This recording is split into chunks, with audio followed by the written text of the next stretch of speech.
The overhead squat is a great exercise for improving your snatch, but it has one major problem. It's too slow. If you want to improve your overhead strength and stability for the snatch, then overhead squats are a great tool, especially if you're a beginner. But once you get the basics down, I recommend switching the overhead squat for the snatch balance. The snatch balance is an overload variation that allows you to strengthen your overhead position under speed. While the overhead squat will allow you to lift more weight than you can snatch, it's typically a much slower, more controlled movement. The snatch balance is much faster and mimics the speed and receiving height in a normal snatch. To perform the snatch balance, start with the barbell on your back rack in the high bar position. Move your hands out to your snatch grip and using hook grip if you keep your hook grip in the snatch normally. Perform a dip and drive similar to a jerk, but instead of splitting your feet forward, begin moving under the bar into the bottom of the overhead squat. Once you've reached the bottom, take a second to stabilize before standing back up. Now, there are two common faults that beginners will make in the snatch balance. One is mistaking this for a drop snatch. These two exercises are very commonly mistaken for each other, so let's clear that up.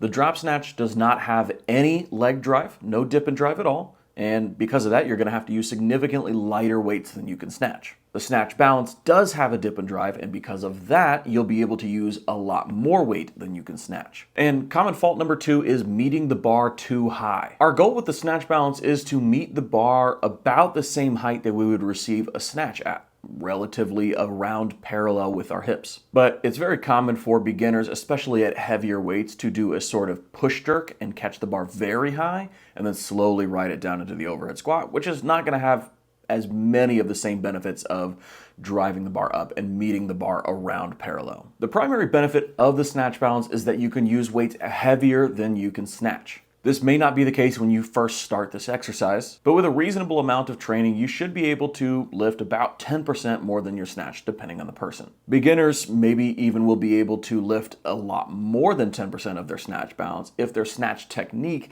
is not consistent yet. Because you can lift more weight than you can snatch, this exercise is best used as an overload variation in the 1 to 3 rep range with weights heavier than you can snatch ideally. This will help improve your confidence with heavy weights overhead, as well as strengthening the overhead position and core to feel a little bit more capable of hitting a new PR. You could also use this as a movement primer before snatching. When doing this, I recommend keeping the volume low and using as few sets as possible to work up to a moderately heavy top set for the day to give you a little bit of a confidence boost and get that overhead position feeling warm before you move into whatever your snatch workout is for the day. Now, one underrated use of the snatch balance is in your warm-up.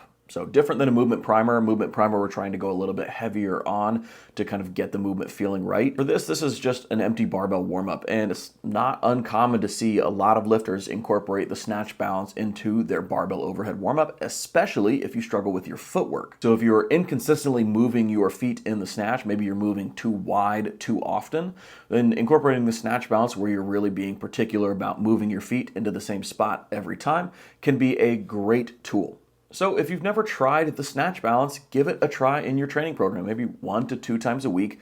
One of those days may be part of your warm-up with the empty barbell, and then another day that's a little bit heavier. Try and keep these in the moderate rep range and moderate weight range at first until you get comfortable with the movement, and then add weight over time to it and see if it does help you improve your snatch. For some people, they may find that they can do well over what they can snatch and it doesn't have as much carryover to them. But other people who can barely do a little bit more than their snatch may find that this exercise has a ton of carryover. And if you do give this a try and you want to form check on it, you can always join the Discord linked in the description below, and I'll give you a free form check on it, as well as keep you up to date on all the program launches and events that we have coming up. And if you're looking for a weightlifting program to help you improve your technique, get stronger in the squat, pull, and press, and of course set PRs in the snatch and clean and jerk, then check out a free week trial of my OlyStrong weightlifting program linked in the description below. We've got a 5-day-a-week and a 3-day-a-week membership, and it all includes daily video feedback. We'll see you guys on the other side.